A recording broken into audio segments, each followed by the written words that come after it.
for anyone wanting to know how to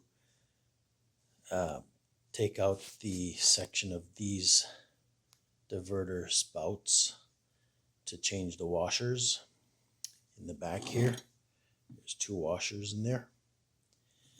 You start by taking off this bolt, which I will do now. And once the bolt's removed, you can basically pull this out. It just comes out like this here. Oops, that one went flying on me. Had to pick it up off the floor. Sorry about that.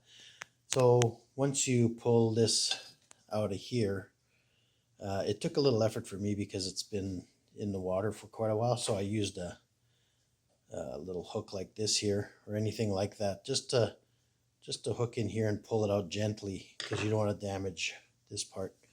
Then that frees up your two washers here that you can change. I do have some of these washers here. The only difference I can see is that the washer is just a hair thin here.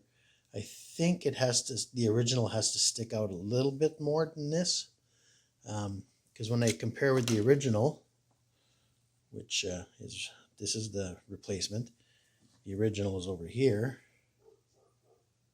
So once I put this in here, this is the original. It feels like it sits up a little higher. So just be careful of that. And this one here, I think would be a good replacement because it does have a little bit of a sticking out. So should do a seal.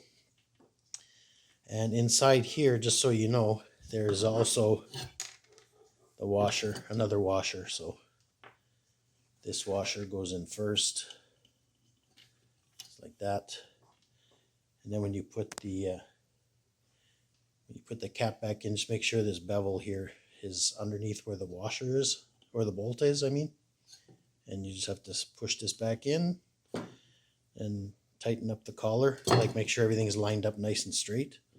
And that should at least replace your two washers. Now, I can't say for sure if it would prevent it from leaking because I bought a new one already, so I'm not gonna try it.